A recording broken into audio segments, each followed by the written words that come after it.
This government meeting is brought to you by Eastworks and our local cable subscribers.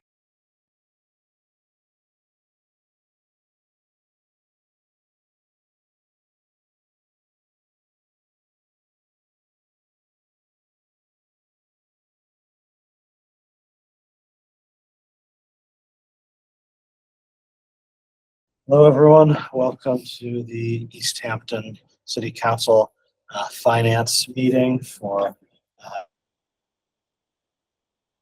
it's 5:37 p.m. We're getting started a little bit late because of some minor technical difficulties.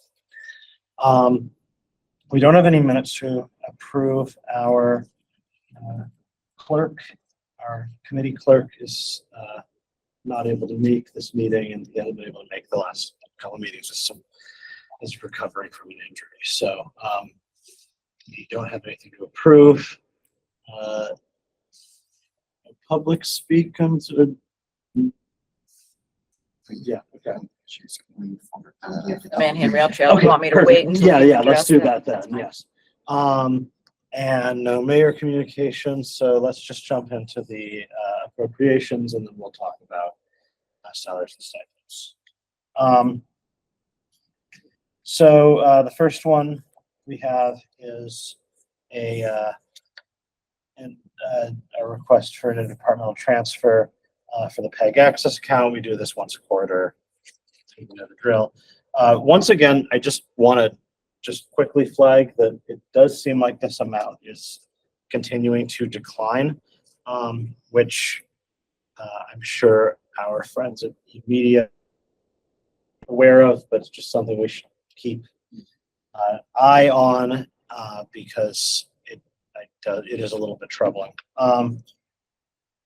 We discussed maybe setting up a meeting with them to have a conversation about this, and so this is, I think, a significant drop, and so I think it would be good for us to be able to maybe have a conversation with them. So yes, I agree. It probably would be good to have the mayor there as well, since we don't actually have the ability to do much for them on our own. right, it would be just good to see where they are. Yeah. Yeah. Let me just make a note of that.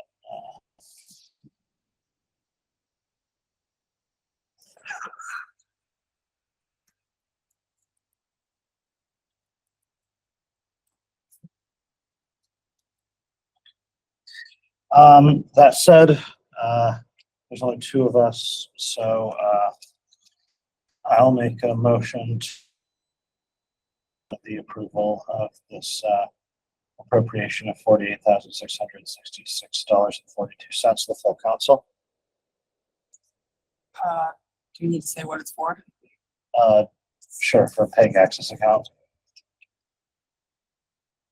A second. Okay. No motion. Second, all in favor? Aye.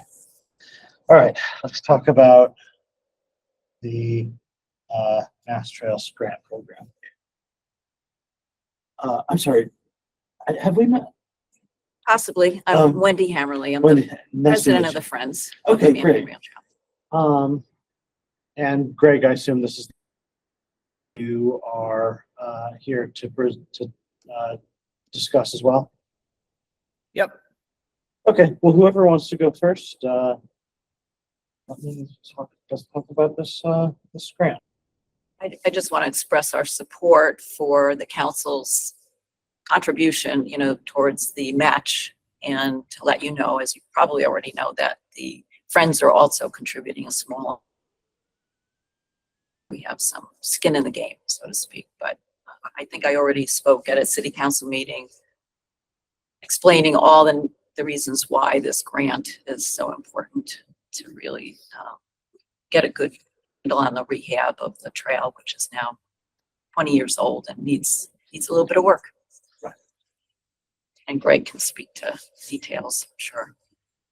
Greg, would you like to speak to some details? Sure. So we were successful in a Mass Trails grant application of $330,000 from DCR's Mass Trails program. And with that money, we're going to do some pavement repair, tree removals, install some root barrier in different locations, crack sealing. Some of the paving repairs will actually be mill and overlay, similar to the way we do a road. and then some other preventative tree removal and a little bit of drainage work. So like I said, the grant amount was 330,000. There's a 20% required match. So what we're asking for in this appropriation is $100,000. Could you turn off your camera? You're lagging out pretty hard. So the initial grant amount was $330,000. Of that, we need a 20% match. I'm sorry, the total project value is $440,000. The grant amount's 330. We need to match that grant amount with 20% contribution. So this appropriation is supporting $100,000 of that match. And as Wendy mentioned, the rail trail, the bike path committee is going to contribute $10,000. Okay. Well, I missed a few things there, but I think I got the broad scope of what's going on. And I do recall being earlier this year that this was a grant that the city was applying for, and that it was going to require a local match. So this doesn't come as a huge surprise to me. Councilor Denham, do you have any questions? Will this improve in any way? And maybe you could speak to this too, just accessibility of the trail. I mean, I think about myself being able-bodied person being able to walk. Is this in any way, I'm just looking at kind of what's being done. Does this improve accessibility for people on the trail? I think so, because right now there are some significant route issues, and it creates a walking hazard for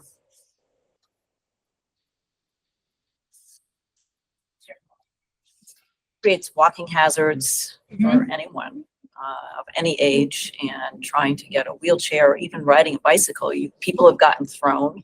We've had reports of people who have been on, other vehicles that they're getting thrown, skateboarding or something. So I think it's very important that we take care of this. Yep. So accessibility is improved, safety is improved. Absolutely. Right. And it's certainly a well-used path, right, for not only getting to work, but also just recreation. It is, and that's going to increase because very soon, as you know, Southampton's going to have their, and we are part of a long trail that goes from Northampton all the way down to New Haven. And there are just a few missing links, Southampton being one of them. When that link goes in, I think you'll see an increase in people using the trail to get to Easthampton and Northampton. And does the city experience, when these incidences happen where someone gets thrown, is the city liable for that? I don't know what the umbrella, I'm sure you have an umbrella policy of some kind. I don't know. I can't speak to that, but we want it to be safe. We want it to be maintained, and we want to stay on top of it, not let it get ahead of us. And it's starting to get ahead of us. Sure. It's time. It's time. I appreciate you clicking on this and making it both accessible and safe for residents and commuters, visitors. Thank you. When you think about how much it costs to fix or repave a single road, and I live on Holyoke Street, so It's happening. we do that pretty often. $100,000 for basically 100% of our bike infrastructure to get fixed up, and we haven't done so in, you said, 20 years. It's pretty good bang for your buck. I'm completely in support of this. Anyone else have anything they want to say or add or ask? Or Councilor Hughes? I'd be very supportive of the bike trails, as I had introduced the item regarding the match trails project in Boston.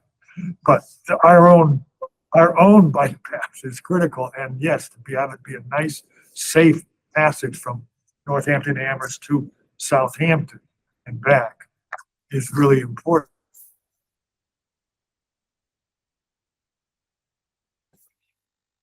Shivers through me. what do we do do we close off certain areas once that's happened? If there is a hazard, what can you do to keep it at least safe for passage?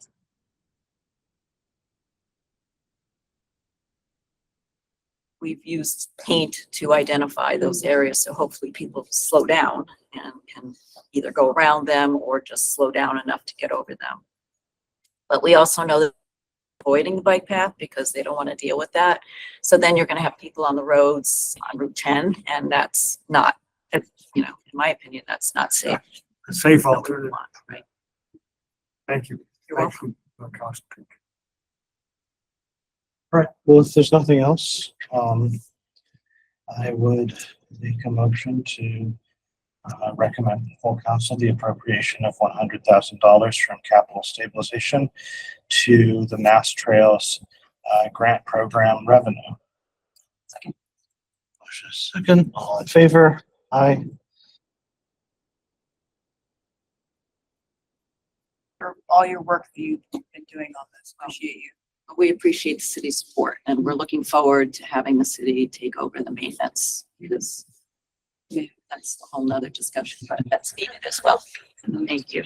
Have a good night. Okay. So the last item that I wanted to discuss today, I was hoping that Councilor Trail could be here for this, but he's still dealing with PT, which is fine. But it's, it's a thing that we only do once a term, and I like to hear as many voices as I can. But the issue of stipends and salaries for elected and appointed officials. I have a couple of questions before, and then I'm going to open it up to everyone. But I was hoping that, Jessica, maybe you might be able to help me with something here. I know what the salary is for members of the Board of Public Works, for the stipend, because it is in our city ordinance. I also know that members of the Board of Health and the Board of Assessors receive a stipend, but it is not in the ordinance. I don't know what the amount is, and I don't know when it was set. And so if the idea of what I was proposing was to basically just index those to inflation to bring them up to about the purchasing power that they would have had when, the council, or in many cases, the Board of Selectmen, back in the day, set these stipends. Like, I don't have enough information to know what numbers I should put in writing there. And I was hoping maybe Barb has a, Same. they're all the same. I think they're all $25. $75? So Assessors assessors is 25 and Board of Public Work is $75. Assessors is 25. A Vice a versa. meeting or Per month. a I have and Board of Health, do you know? Board of Health doesn't get any. They don't get it. There's a third committee that gets something, isn't there? Is it planning? Is it really just assessors and Board of Health and the Board of Public Works. she's saying that Board of Health doesn't, Oh, but I thought the mayor said that they did. yeah. That they should. If I can quickly, can I just grab some? Yeah, absolutely.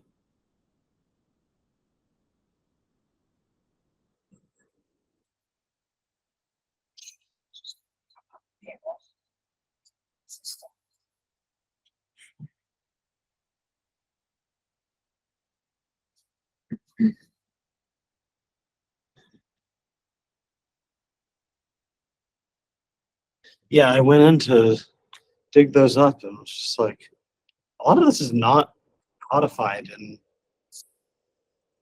Started, it had to have been, I was on the Board of Assessors for a very short period of time around 2000. There was Okay. no stipend then, so the $25 had I just wonder how administratively that was even codified. If it's Yeah, I think for me, I want some more information about these because I'm just feeling very uncomfortable.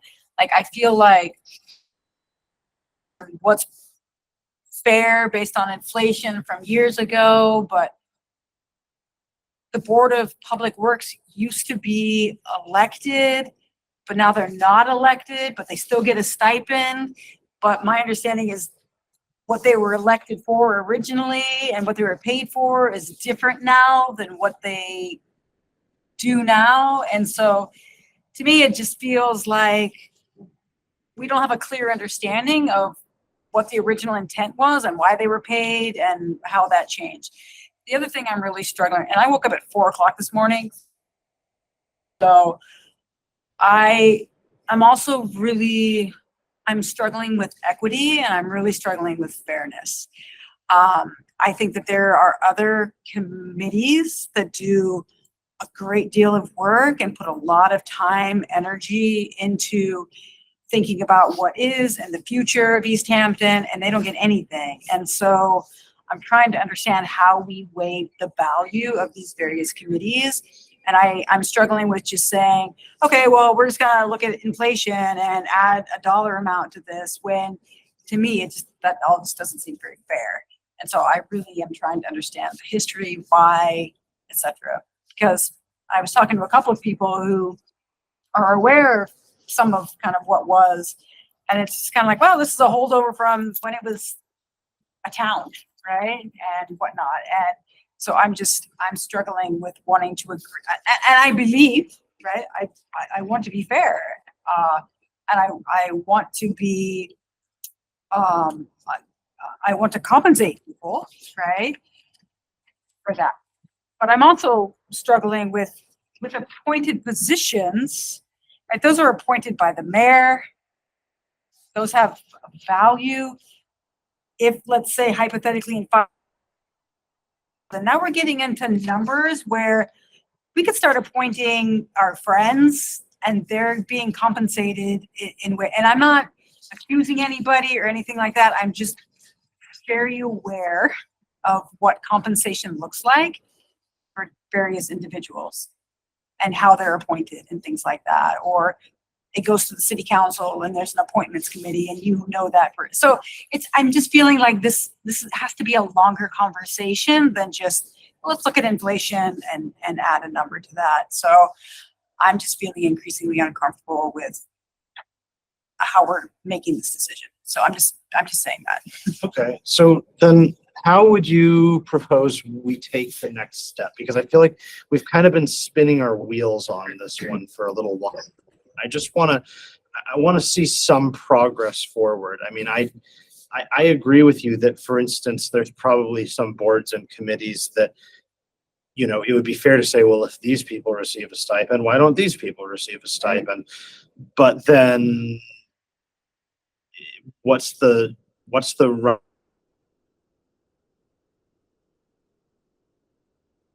of how we actually go about that methodologically?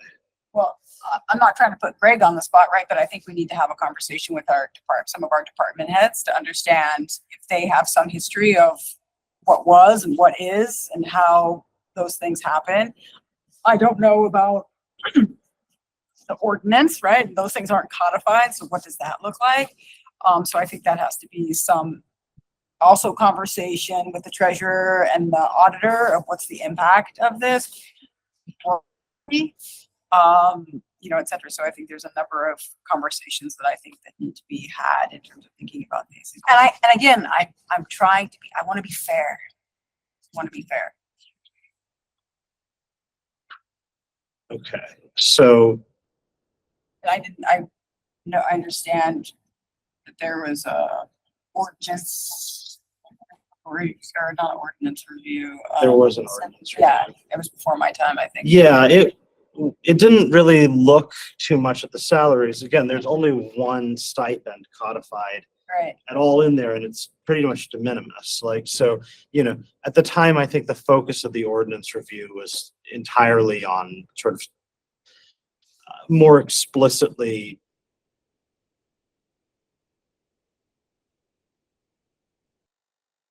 benefits type things. Like, I don't think that there was a lot of looking at like what's the proper compensation for various like appointed boards and committees. If we want to, we can have to happen. Like, I want us to actually figure out like what are our next steps? What's a timeline here? What's a process? What are the things that we need to know? I mean, and that's where I'm, you know, when I start saying, okay, let's just like, what I know is that when initially these stipends were set, they had a certain purchasing power, Mhm. and now they have maybe a third of that. So that's what I know for sure. Now, you know, if you want to have a broader conversation of like, what's sort of our philosophy in determining what should receive a stipend and what shouldn't, and what is the amount of effort that, or maybe it's not effort, maybe it's qualifications, maybe it's something else that flags one volunteer committee to be worthy of a stipend while another one is a volunteer thing. I'm happy to do that. I think that that's an interesting and worthy exercise. I just want to make sure that we actually do it, because I'm just, so if we're going to do that for those things, I guess I don't want to put you on the spot, but if you propose, would you like to propose like sort of a timeline and a process for actually coming to a determination here? Sorry, that's my thought.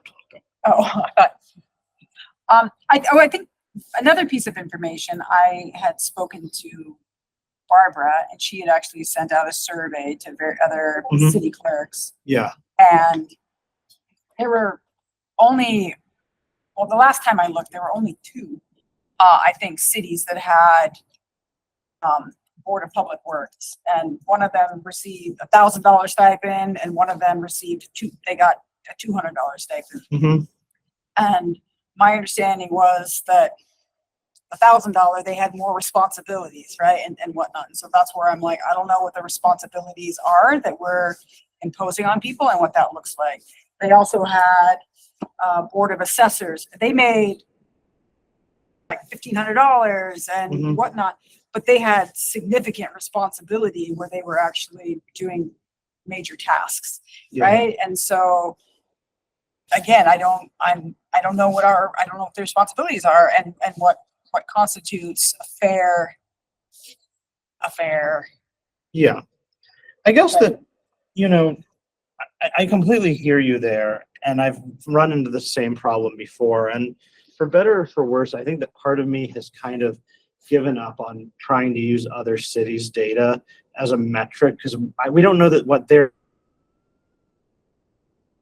city varies so much. There's cities, you know, when we start talking about city council salaries, we've had this conversation every 2 years, and one thing that comes up is that like many cities offer health insurance to their city council. There's like city health insurance, which would obviously be an enormous financial benefit. And we don't do that. So, and then beyond that, like some cities have councilors have like staff and some do not. So just the variance in between cities in terms of what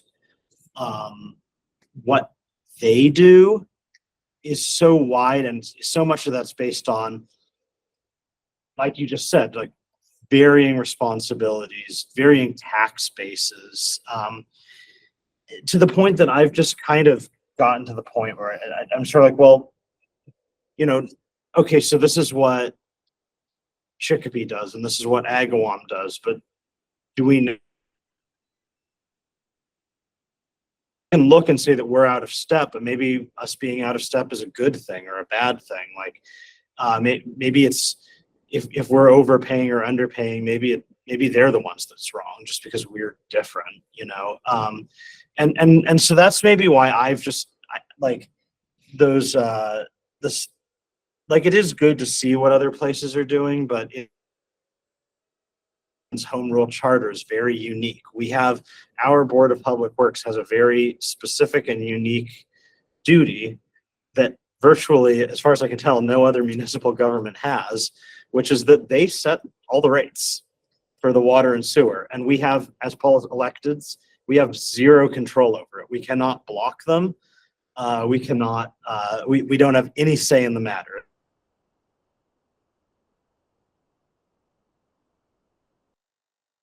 Wrote our initial city charter because they did not trust us to not buckle when it's an election year and we need to raise the water rates to keep the water plant going. And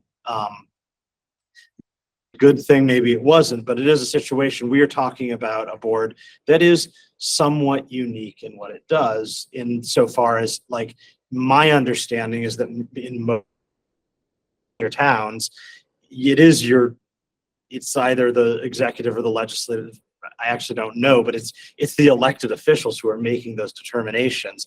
Or you have, like you said, there are, like in South Hadley, I know there's an elected water and sewer commission, and they manage that. And we obviously don't have that situation here. And so I guess that's kind of just like, I agree with everything you're saying. I'm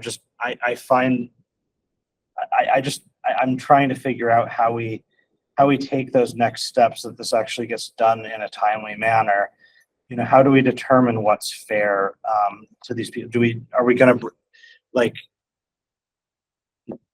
do we want to go committee by committee? Do we want to just look at the committees that currently receive stipends, or do we want to consider committees that don't? Like, I'm just kind of curious, like, if it was completely up to you, how would you go about that? Well, I think if we're talking about being fair, I think we're talking about looking at all the committees.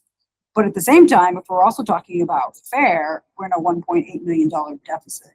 So now you're looking at, okay, well, now we're paying all of these stipends for things, but how is that affect our taxpayers, right? So I think there's multiple questions that we kind of have in front of us about what is fair, what is feasible, what is affordable, right? And I think that there's a number of kind of questions that are out there. I agree that there's a number of questions. Well, I guess what I'm asking is, how do we want to go about solving those questions so that we can take this item off of our agenda? Because I had come up with a solution that is, as you pointed out, quite simplistic. And I have no attachment to that solution. I'm happy to look over everything, but as you said, then we're also looking at these other things. There's a lot of things to consider. So just methodologically, like at our next meeting, should we be inviting some people in to talk about these things? I mean, I guess so.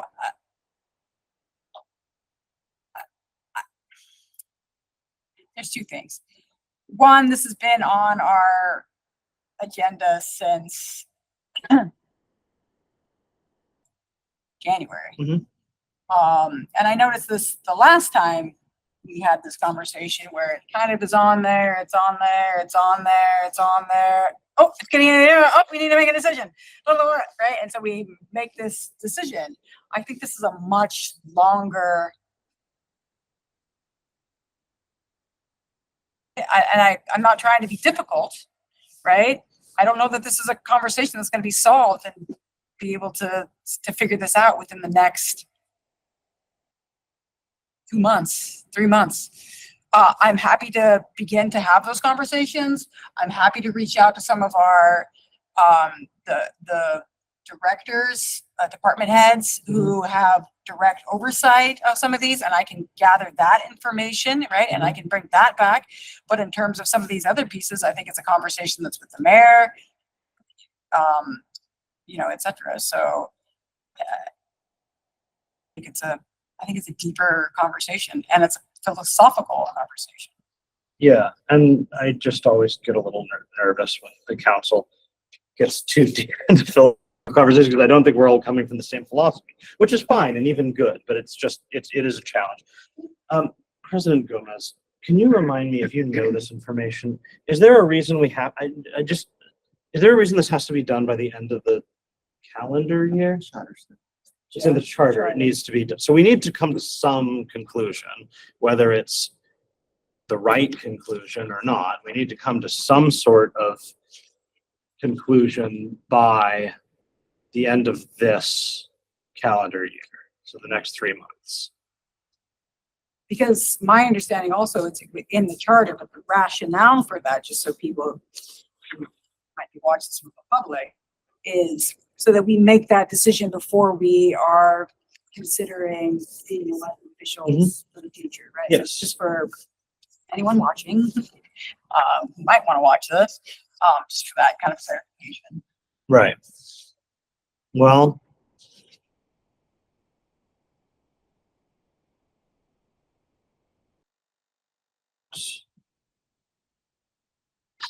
I would propose personally that given that we do have some time constraints, and I'll take whatever responsibility I have for those time constraints, but just to be fair, the spring is budget season. We're not working. Oh, I'm on not this during blaming budget you. season. I mean, I'm talking about Yeah. what happened last.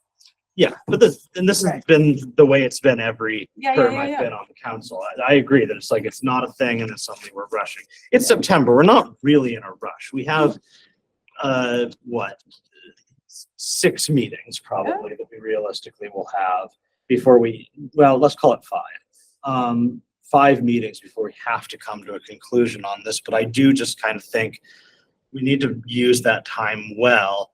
Sure. I would personally propose that for the time being, we constrain our analysis to those boards currently receiving a stipend.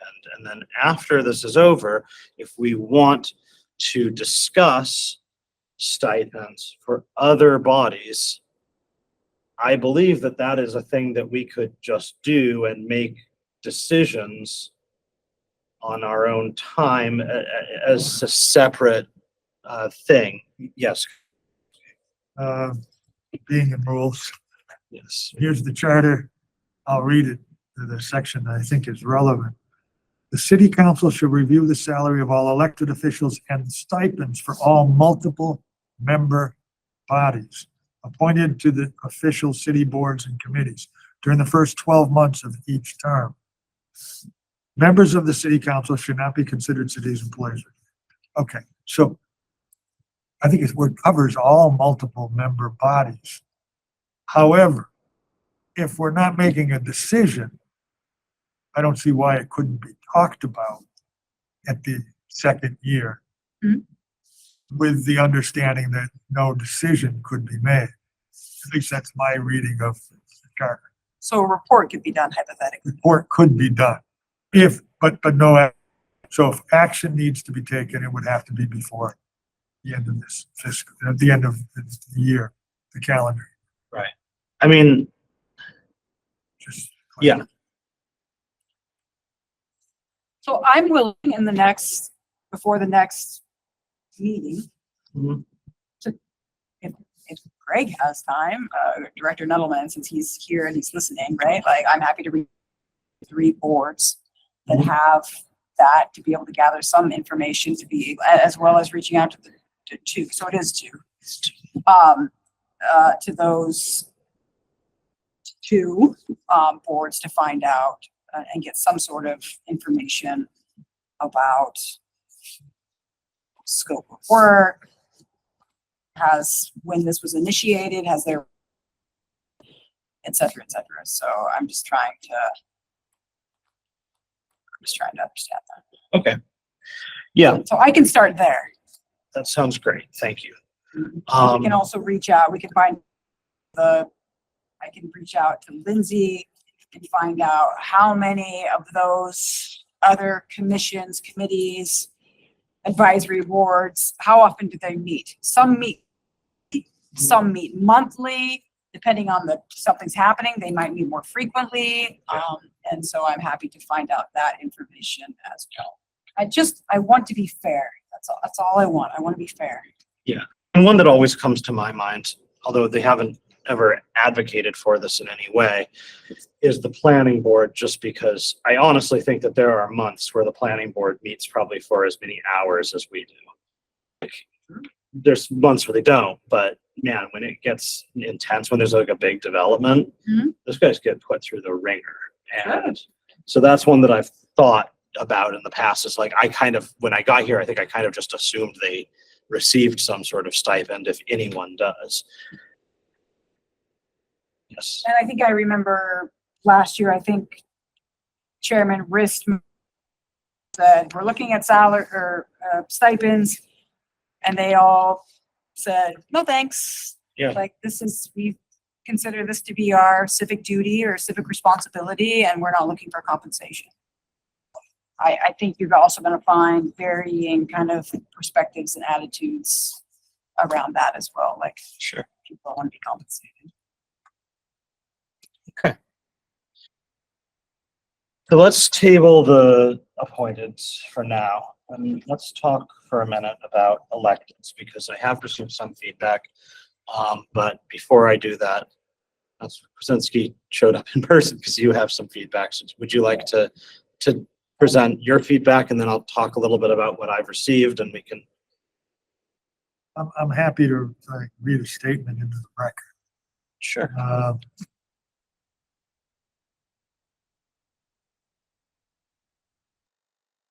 Discussing council and school committee salaries for the next term. I'll confine myself just to the city council salaries, pay scale. The current pay scale for city council, I'm asking for pay for this part-time job to be raised to minimum wage, which opens up positions to everybody in the city. Under the current system, only those who can afford it can run. If you need a part-time job and need to work 15 to 20 hours per week to pay the bills, you can get a minimum wage job at $15 an hour, but you'll not be able to afford to be on the city council. If you exclude from the council anyone who might like to serve, but needs the money just to make ends meet.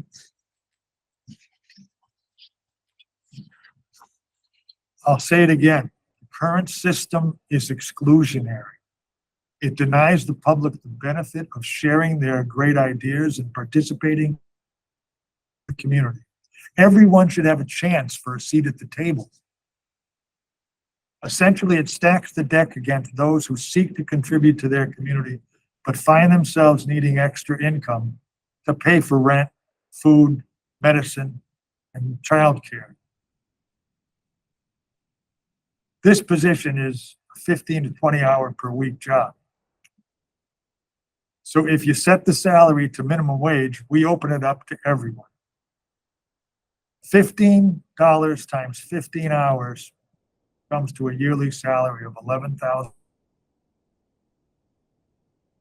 At least raise it to $10,000 a year, because I believe that will open the door for a more diverse population to participate in running our city. It is naive to think that anything less will make a difference.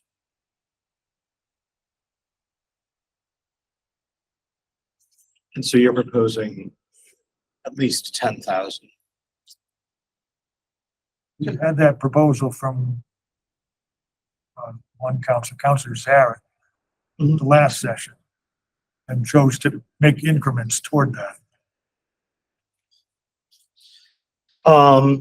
Does anyone else who's present have any thoughts on the salaries for any of the elected officials? Sure. I've said this before, respectfully, I disagree. I think that we attempted to raise to 6,000. We increased it by 50%. And literally no one, except for the people who were already on council, expressed any interest. I think that the people who are interested in increasing their salaries are the people who are going to continue to run and expect to win. So all they're doing that's what they wanted. They wanted more diversity on that, then they would step aside and actually let other people run who could win, who would diversify the council. So I find that to be a contradiction. Second, I think that I'm not running. I did not run so I could increase the amount of money that I'm making. I ran for this position because I wanted to give back to my community, and giving back to my community, I don't think that I should be compensated for that so significantly. Third, we are in a $1.8 million deficit, saying that we want more money. I'm sorry, we have seniors who are, I literally was at the COA 2 weeks ago, and a woman said to me, this city does not want seniors here. Someone is going to have to pay for this. We already have a deficit. That means we're going to have to cut money from someplace else. And that means that other people are either going to lose service or they're going to have to pay more money, which adds to that.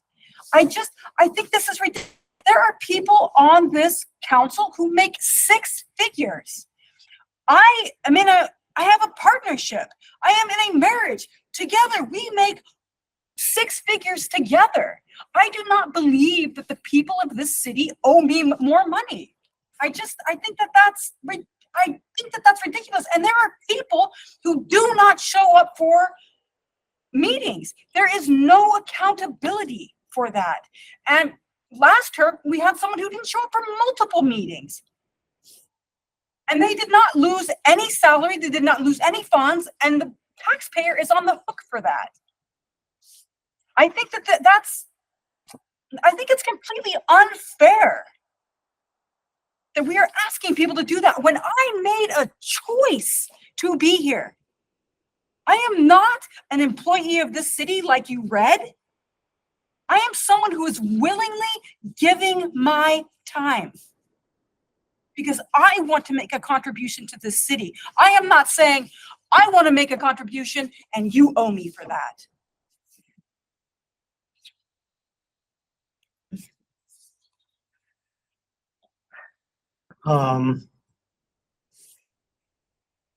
I personally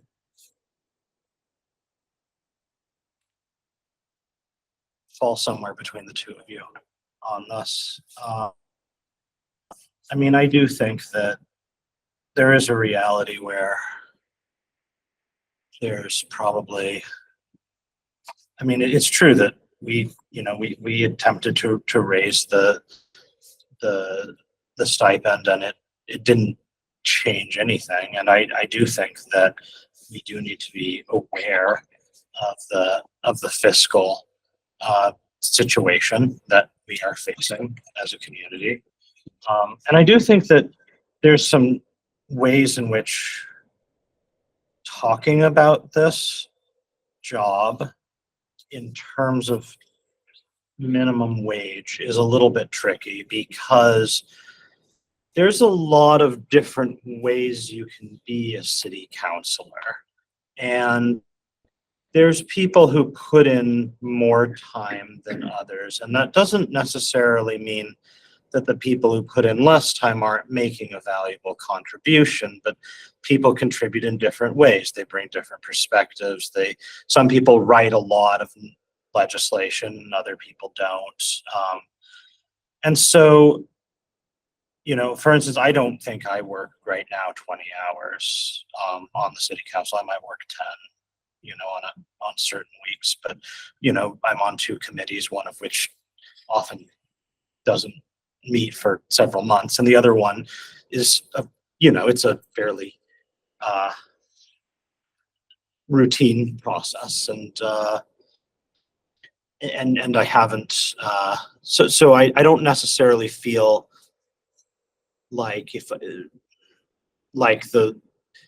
not that the sort of on an hourly basis, what you're saying, I disagree, but I just don't think that my level of effort is necessarily there. And maybe that's bad on me, but just if I'm being frank, that's where I am. I do think that there's something to what Councilor Kwasinski is probably saying, just that I don't know that we have the luxury to deal with it right now. I mean, your point about Councilor Denham about the deficit is certainly true. But I do think that there is something to be said that, like, those of us who are here weren't put in a situation where we faced an opportunity cost, you know.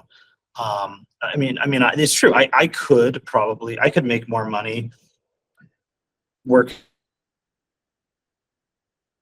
a fast food restaurant, but I didn't do this for the money. I did it for the reasons that Councilor Denham outlined. But at the same time, like, there are probably people. I think there are people in this community who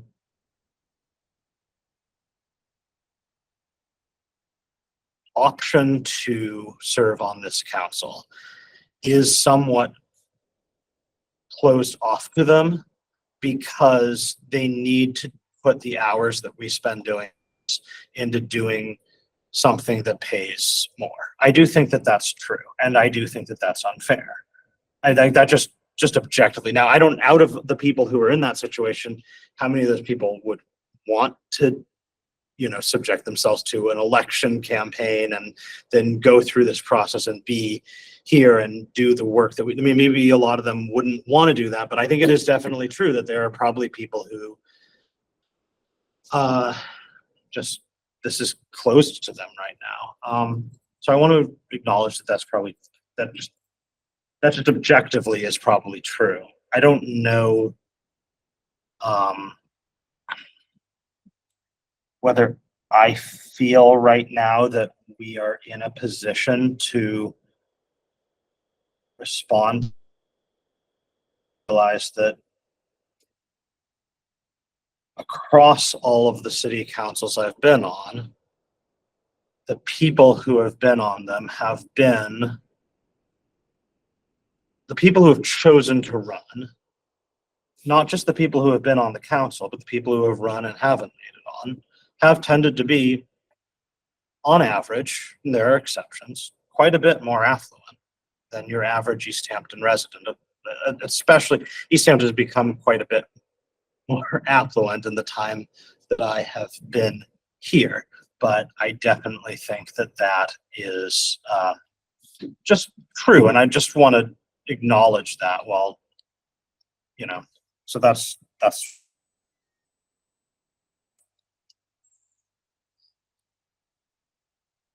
I received I just want to just do a summary. Councilor Zara, you just arrived. I would allow you to speak, but we are now at 5 councilors. So, oh, all right. Would you like to summarize? Okay. Would you like to summarize the so that we can? Councilor Kwasinski just laid out a proposal for the city council salary, but you had sent me an email with something. I'm assuming you're here to speak in favor of. Oh, I was here for rules, but I can. Oh, that's right, because it's about to happen. 6:30. All right, well, I guess we're not going to get in on this. All right, let me get I mean, just quick hitters. I'm just do going you to want me to? I don't need. No.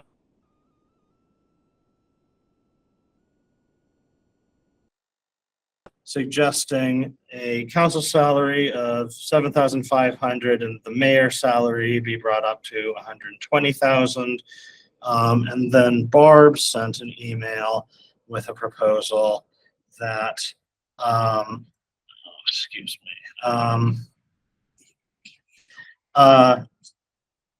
that we basically continue the city, this was just about the mayoral ones, that we essentially continue the mayoral pay bumps that we had been talking about in the last time we did this or a while ago, so that we'd be talking about going up to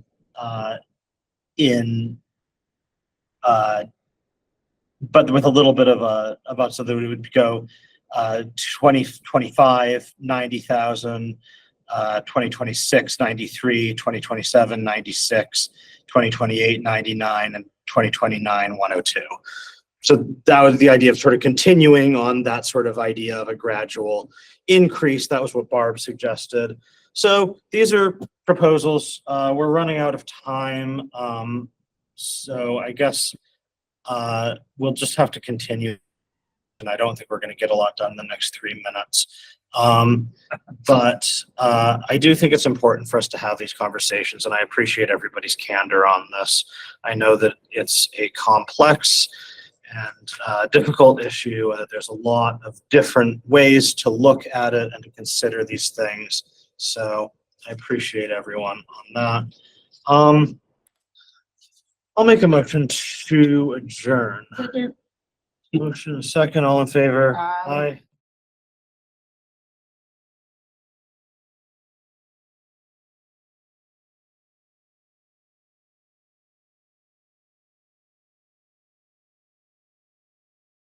This government meeting is brought to you by Eastworks and our local cable subscribers.